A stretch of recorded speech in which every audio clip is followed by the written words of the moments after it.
Il était une fois, dans une ville grouillante où les pavés luisaient sous les réverbères à gaz et où l'air vibrait de rêve, deux fées voltaient dans une grande salle, leurs ailes scintillant de malice et de sagesse.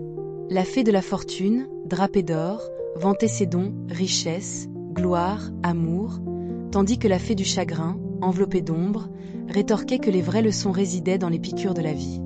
Leur dispute donna lieu à un pari. Une paire de galoches enchantées, tissées de magie pour exaucer chaque souhait de celui qui les porterait, prouverait laquelle des deux régnait en maître. Lors d'un banquet ce soir-là, au milieu des verres tintants et des robes tourbillonnantes, les fées glissèrent les galoches au pied d'un veilleur somnolent près de la porte, ses ronflements un rythme doux contre la fête. Le pari lancé, la nuit déploya son chaos.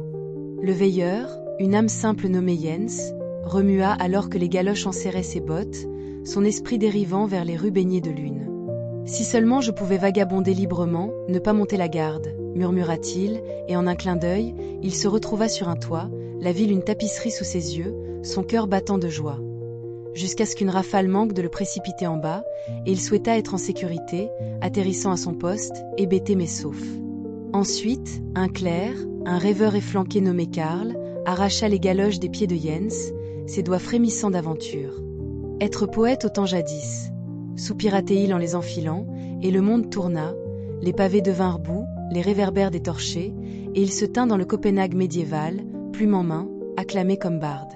Mais une rixe éclata, des épées s'entrechoquèrent, et il souhaita fuir, retombant à son bureau, taché d'encre et tremblant.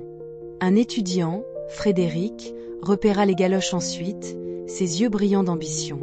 Connaître toutes les vérités, souhaita-t-il en les chaussant, et son esprit s'élargit, les étoiles chantèrent leurs orbites, l'histoire se déroula comme un parchemin, chaque secret dévoilé. Pourtant, le poids l'écrasa, son crâne palpitant, et il haleta, retour à l'ignorance. Autant les galoches alors que sa raison vacillait.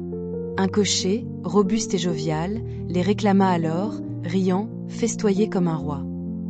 Il cligna des yeux dans un palais, les tables ployant sous les rôtis et le vin, mais la lame d'un duc jaloux brilla, et il souhaita rentrer, s'étalant en sécurité dans son écurie, le goût de sauce persistant. Chaque porteur dansa avec les caprices de la fortune, leur désir un fil les tirant à travers merveilles et périls, les galoches un guide fantasque. Enfin vint un jeune lieutenant, Sren, le cœur lourd d'un amour inavoué. La conquérir pour toujours, chuchota-t-il en enfilant les galoches, et le temps bondit, il se tenait à un autel, sa bien-aimée à ses côtés, des années de bonheur se déroulant. Mais les décennies filèrent, ses cheveux blanchirent, sa main échappa à la sienne, et il se retrouva devant sa tombe, vieil homme pleurant, retour à la jeunesse.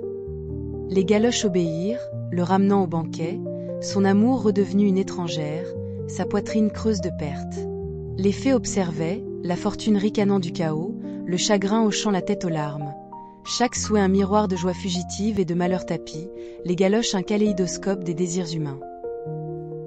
L'aube se leva, et les galoches gisaient abandonnées, leur magie épuisée pour la nuit. Jens les récupéra, inconscient, rentrant chez lui tandis que la ville s'éveillait, le pari des fées irrésolu. La fortune revendiquait la victoire des prodiges accordés, le chagrin celle des leçons gravées par le regret.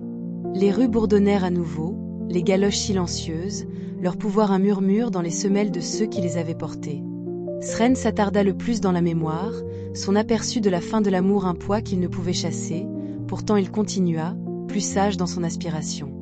Et si tu passes dans cette ville aujourd'hui, dit-on, là où les lampes vacillent et les pavés résonnent, tu pourrais ressentir un léger frisson, une trace de ces galoches, tissant fortune et chagrin en un conte entrelacé de souhaits réalisés.